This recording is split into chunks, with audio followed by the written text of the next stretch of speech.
Broadcasting from the ECHS studios, welcome to Charter School Radio with your host, Coach Dennis Snyder. Welcome back here, and we do have our guest, Brad Chapin. Is it Chapin or Chapin? Chapin, Coach. Chapin. I know we had you on before when we were down there, I do believe, at the Charter School Conference in San Diego. That's true. We got to know you down there, and first of all, I want to thank you. You're helping sponsor Charter School Radio that has been on the air now for a couple of years and is spreading like wildfire throughout the United States with a lot of people passing the word along. So I want you to know we really appreciate that. And I know you were planning to be here in studio live, and we're going to have just this one segment. But I would, if you're available next week, I'd like to see if you're available from 4:30 to 5 next week. Count it, Coach. Count on that. Same All right. day? Same day. Next Good. Wednesday, the 29th, from 4:30 to 5. If you want to come up and early. I got tied up, and I got on the 15 north today, Coach, and it was bumper to bumper like I've never seen it. Oh, and for those of you that from around the country, you get on the 15 this time of day, and we're having a little problems. They're redoing some of the fast lanes and stuff like that, so it's really backed up, and so we understand the traffic situation. But as long as we got you, first of all, why don't you go ahead and Brad is with the Health Savings Associates. It's an insurance service company that helps charter schools and other schools and businesses with health savings accounts. And so we're not going to have a lot of time, but let's just start that conversation, then we can pick up on it again next week. But that sounds good, Coach. But how can you help charter schools save money? I know that's the first thing people are going to want to know with the health savings insurance. And it's not just the health savings, but what it is, Coach, for the folks, the listeners that are out there listening to us right now. Mm-hmm.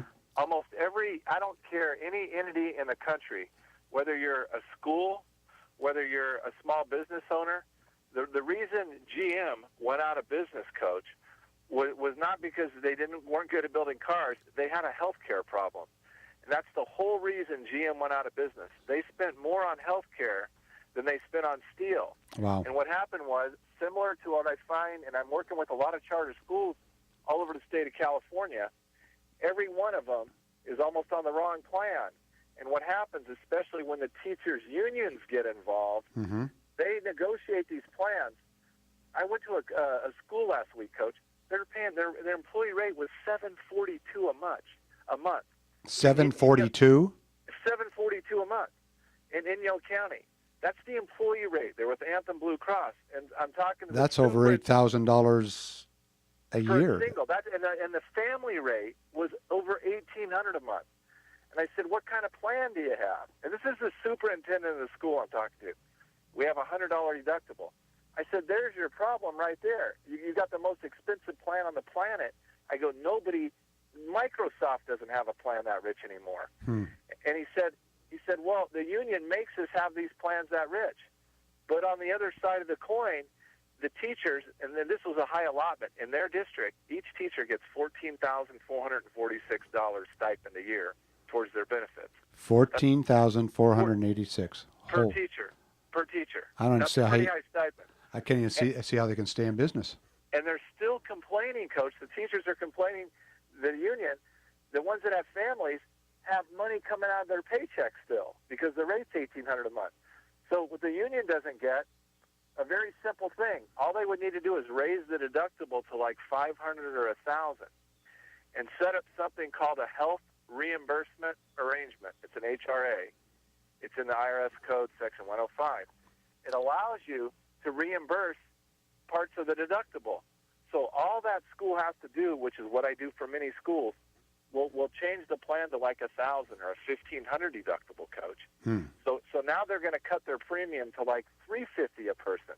They're going to save almost $4,000 a year an employee. They can still tell the employee, anybody that goes over 100 to the 1,500, the new threshold, we'll reimburse that to you. So, but it's going to cut their premium in half. And what most people and businesses don't understand, that 80% of the people, Coach, rarely go to the doctor. Right.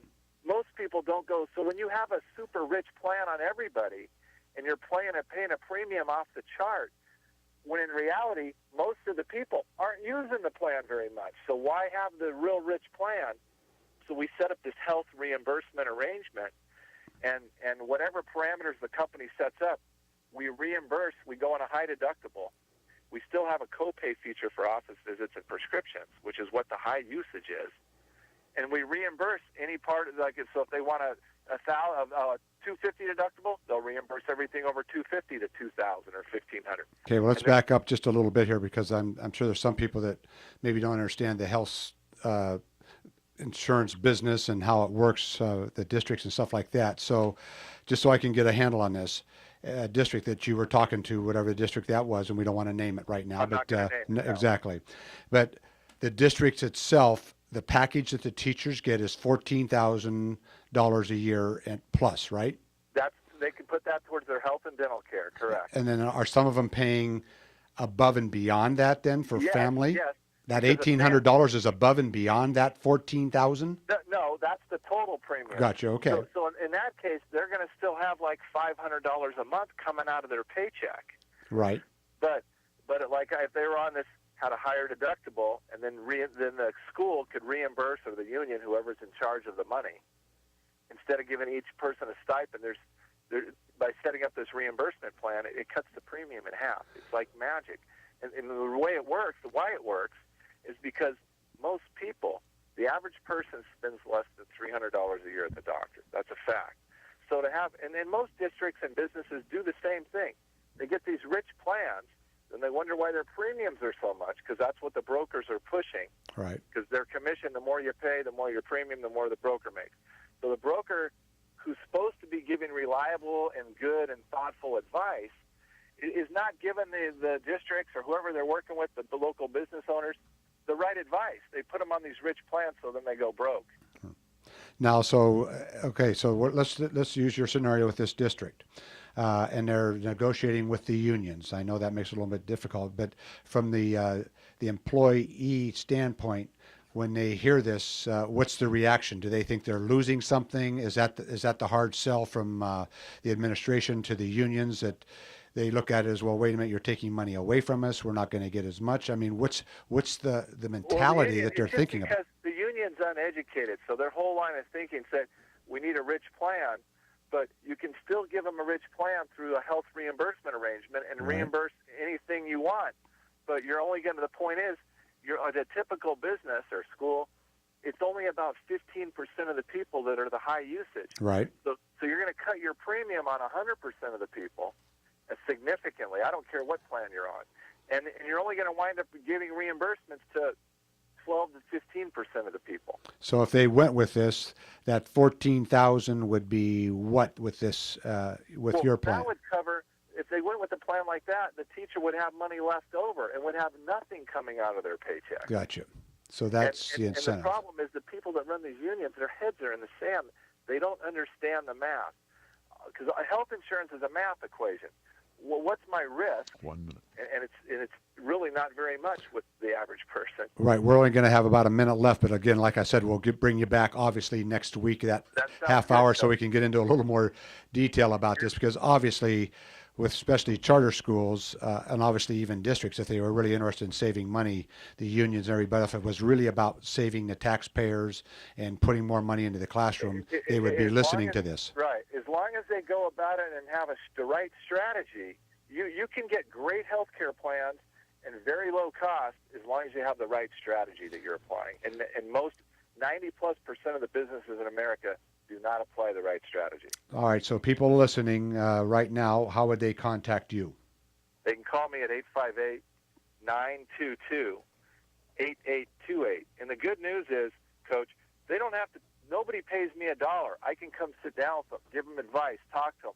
They don't get a bill from me. If I ultimately help them and get them a better plan, lower rate, the insurance company pays me. We're going to have to leave it there, and we'll talk to you next week, okay? Coach, thanks again for your time. All right, thanks, Brad. All right. Listening to Charter School Radio on WS Radio, the worldwide leader in Internet talk, and we'll talk to you next week. Spread the word, Charter School Radio on WS Radio, the worldwide leader in Internet talk. What are connected devices? E-readers, GPS.